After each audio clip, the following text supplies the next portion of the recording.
നമ്മളെ Activa 5Gൻ്റെ ഹെഡ്ലൈറ്റിൻ്റെ work അങ്ങനെ കുറച്ചൊരു മോഡിഫൈഡ് ചെയ്യേണ്ടി വന്ന്. അതായത് ഈ ഒരു LED പാനൽ, ഇതിൻ്റെ ഒറിജിനൽ 5Gൻ്റെ LED പാനൽ അടിച്ചു പോയി. അപ്പോൾ ലോ ബീമും ഹൈ ബീമും പോയിന്ന് ഞാൻ നിങ്ങളോടൊന്ന് പറഞ്ഞേനും. നമ്മൾ 12 വോൾട്ടിന് മുകളിൽ പോകുമ്പോൾ അപ്പോൾ സംഭവം എന്ന് വെച്ചാൽ ഇതെല്ലാം 12 വോൾട്ടിന് മുകളിലേക്ക് പോകുന്നുണ്ടെങ്കിൽ ഇത്രയും ICകളൊക്കെ ഉണ്ടായിട്ടും അടിച്ചു പോകുന്നതാണ് നമുക്ക് മനസ്സിലാവാത്തൊരു കാര്യം. പിന്നെയെന്ന് പറഞ്ഞാൽ ഇത് പ്രൊജക്ടർ ടൈപ്പാണ് വെച്ചത്. ഇവിടെ 2 ഫോഗ് ലൈറ്റ്, കാരണം ഇവിടെ വേറെ ലൈറ്റുകളൊന്നും സപ്പോർട്ട് ചെയ്യില്ല. അതായത് ഇവിടെ നിന്ന് വരുന്ന LED ആണ് ഈ ഒരു റിഫ്ലക്ടറിലേക്ക് വന്നിട്ട് ലൈറ്റ് പ്രൊജക്റ്റ് ചെയ്യുന്നത്. അപ്പോൾ സംഭവം എന്ന് വെച്ചാൽ ഇത് അടിച്ചു പോയതുകൊണ്ട് ഇതിന് ഒന്നും ചെയ്യാൻ പറ്റില്ല. ഇവിടെ ഇപ്പം നമ്മൾ ഒരു 3 LED സ്ട്രിപ്പ് വെച്ചാലും പോയിൻ്റ് ഒന്നും കിട്ടില്ല. അതുകൊണ്ട് നമ്മൾ പ്രൊജക്ടർ വെച്ച്, പ്രൊജക്ടർ ടൈപ്പ് ഫോഗ് ലൈറ്റ്. അപ്പോൾ ഈ ഒരു ഫോഗ് ലൈറ്റിൻ്റെ പൈസ എന്ന് പറഞ്ഞാൽ 350 റുപ്യയാണ്. ഇത് ലോക്കലാണ്, ഇതിനൊരു വാറണ്ടി ഒന്നുമില്ല. അപ്പോൾ നമ്മൾ കൊടുക്കുമ്പോൾ ശ്രദ്ധിച്ചു കൊടുക്കുക. കാരണം ഇതിന് യെല്ലോവും വൈറ്റും വരുന്നുണ്ട്, 2 ലൈറ്റ് വരുന്നതാണ്, 3 വയറും വരുന്നുണ്ട്.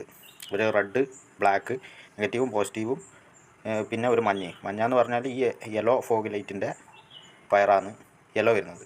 റെഡ് എന്ന് പറയുന്നത് ഇതിൻ്റെ വൈറ്റ് ലൈറ്റുമാണ് വരുന്നത്. അപ്പോൾ അത് കത്തിച്ച് ഞാൻ കാണിച്ചു തരാം. ഞാൻ ജസ്റ്റ് നിങ്ങൾക്ക് ഡൂമിലുള്ള ആ ഒരു മോഡിഫിക്കേഷൻ ചെയ്തതാണ് കാണിച്ചു തരുന്നത്. അപ്പോൾ ഇവിടെ കാണുന്ന ലൈറ്റ് എന്ന് പറഞ്ഞാൽ നമ്മളെ ഇൻറ്റീരിയർ ലൈറ്റാണ്, നമ്മളെ ഓട്ടോൻ്റെ ഉള്ളിലെല്ലാം വെക്കുന്ന നമ്മളെ ലൈറ്റാണ് ഇവിടെ വരുന്നത്. ഇത് സൂപ്പറിൻ്റെ ലൈറ്റ് വരുന്നുണ്ട്. അതായത് പല കമ്പനിയും വരുന്നുണ്ട്. ഇത് അടിച്ചു പോകുന്നില്ല. ഇതിൻ്റെ ഉള്ളിലൊക്കെ അത്യാവശ്യം നല്ല ബോർഡും SMD LED ഒക്കെയാണ്. അപ്പോൾ ഇത് നമ്മൾ വെച്ചത് എന്തിനാണെന്ന് വെച്ചാൽ DRL വെക്കാനാണ്. DRLന് ലൈറ്റ് കിട്ടാൻ വേണ്ടിയിട്ടാണ്. അപ്പോൾ ഇതിൻ്റെ DRL വെച്ചിട്ട് എനിക്ക് കാര്യമില്ല, കാരണം ചെറിയ വെളിച്ചമാണ്. അത് എന്ന് വെച്ചാൽ ബ്രൈറ്റ് കുറവുണ്ട്, അതെന്താണെന്നറിയില്ല. മൊത്തത്തിൽ ബോർഡിനുള്ള ഇഷ്യൂ ഉണ്ടെന്നാണ് തോന്നുന്നത്. കാരണം പിന്നെ വലിയൊരു വെളിച്ചം അന്ന് കിട്ടിയിട്ടില്ല. സാധാരണ 5Gൻ്റെ വെളിച്ചമൊന്നും കാണുന്നില്ല. അപ്പോൾ സംഭവം എന്തായാലും നമ്മൾ മാറ്റിയത് നന്നായിന്. കാരണം ഇത്രയും സാധനങ്ങളൊക്കെ വെച്ചിട്ടും വെളിച്ചമില്ലെങ്കിൽ പിന്നെ അതിനോട് കാര്യമില്ല. അതിനായിട്ട് 2000 1500 മുടക്കാൻ പറ്റില്ല നമുക്ക്. കാരണം ഒരു പ്രയോജനമില്ല.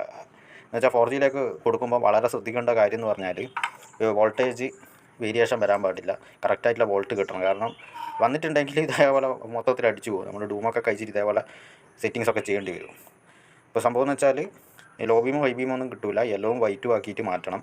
അതേപോലെ DRL ഫുൾ ടൈം കത്തിച്ചു വിടേണ്ട ഒരു പരിപാടിയിലാണ് ചെയ്യുന്നത്. ഞാൻ അതിൻ്റെ ടെസ്റ്റിംഗ് വീഡിയോ ഇത് മൊത്തം സെറ്റാക്കിയിട്ട് ഞാൻ കാണിച്ചു തരാം. സെറ്റാക്കാനായിട്ടില്ല, ഇനി ഒരുപാട് പരിപാടി ചെയ്യാനുണ്ട്. എല്ലാം മെല്ലനെയാണ് നമ്മൾ ഇതിൻ്റെ പണിയൊക്കെ കൊണ്ടുപോകുന്നത്.